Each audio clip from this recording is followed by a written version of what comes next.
Ooh, today's video is really gonna make you think. Partly because it's actually about thinking.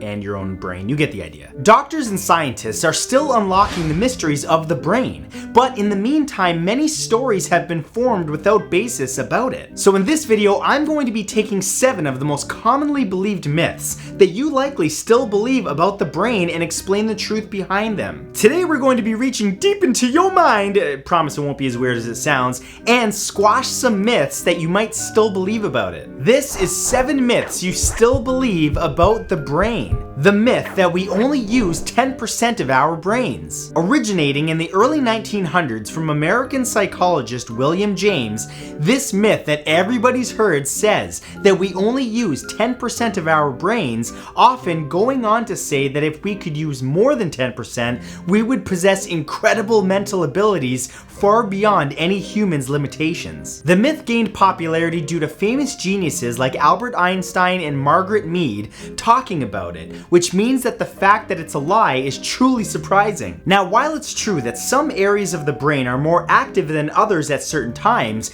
we can actually become disabled when we damage just a tiny part of it. Furthermore, head CTs and other brain scanning devices have proven that, unless damaged, there is no time when any one part of the brain is not functioning at all. Thus, scientists have concluded that there is no secret extra potential up there. The myth that your mind can be controlled through subliminal messages. James Vickery, a market researcher, first coined the term subliminal message in 1957, saying that he influenced viewers of a movie to buy concessions. He embedded a message that displayed for 1/3000th of a second in the film and revealed that sales of Coca-Cola increased by 18% while sales in popcorn increased 57%. However, not only did Vickery lie about those results, but a number of experiments conducted after his concluded subliminal messages do not work in regards to influencing behavior. If that was true, YouTube would be a lot easier. So if you're worried that you bought those Nike shoes because they brainwashed you, think again. Besides, if we're not consciously aware of the stimulus, it's considered supraliminal, not subliminal. The myth that babies get smarter if they listen to Mozart. Oh, did your mama play Mozart for you when you were in her stomach? Oh, look at how smart you are. It has nothing to do with it. Have you ever seen a pregnant woman with headphones on her stomach? Or sitting in a room with classical music turned all the way up to loud? The rumor has spread over the last several decades that listening to Mozart or other classical pieces can increase potential in developing minds,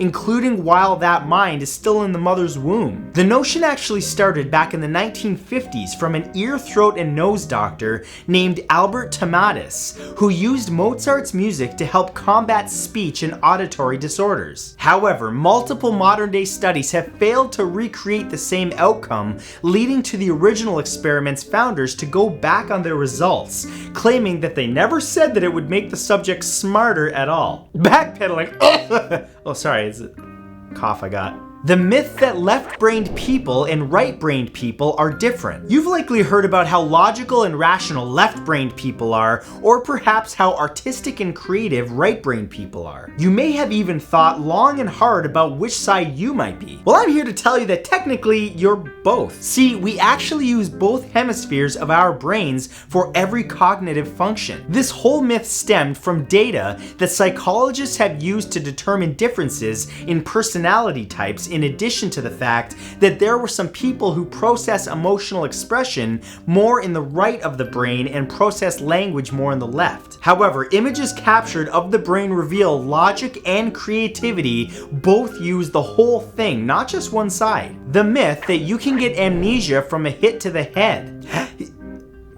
What were we talking about again? This one is straight out of dramatic movies and TV shows. You know the plot device. A character takes a big crack on the noggin and suddenly can't even remember their name or any detail of their lives outside of, ironically, the use of the English language. But the question is, can this happen in real life? Well, according to multiple neurologists and researchers in the field of neuroscience, while a concussive blow to the head can cause a form of amnesia that temporarily blocks the formation formation of new memories, there has never been a case, nor is there any proof of such a condition, rendering the patient unable to remember anything about themselves. That memory-wiped version of amnesia is called a hysterical amnesia and is caused by the mind being unable to deal with the emotional traumatic event. The myth that all brain damage is permanent. Whenever we hear someone has brain damage, we tend to assume the worst. Oh, they're never going to wake up again, and if they do, they'll suffer from severe mental disabilities for the rest of their lives. But even though brain damage is an incredibly terrifying condition, it doesn't necessarily mean it's irreversible. For instance, a concussion is actually a form of brain damage, and people come back from them all the time. See, it all comes down to the type and severity of the damage done. While some people go their whole lives without realizing they even had brain damage,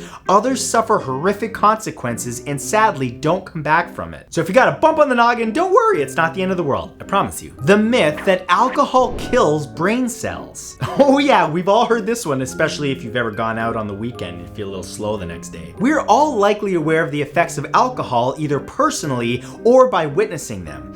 But is the famous line that mothers everywhere use to try to thwart their offspring from drinking true? Does alcohol actually kill brain cells? Well, if you're watching this, drum roll, you probably figured it out already. As it turns out, even with binge drinking or alcoholism, there's never been a case in which brain cells have died. According to Roberta J. Pentony, a professor of anatomy and cell biology at the University of Buffalo, while excessive drinking can cause damage to the ends of our neurons in our heads, the cell itself isn't damaged. Only communication between the cells is affected, and that is mostly reversible. And you know exactly what that's about with the communication problem, you know, have a little too many drinks. Hey, I have a problem talking. This video was brought to you by Squarespace. Whether you need a domain, website, or online store, make it with Squarespace. They have incredible templates to make your website amazing and easy. Each template is a starting point for a wide range of projects, whether you're pursuing your side hustle or promoting your main gig. And of course, Squarespace provides award-winning 24/7 customer support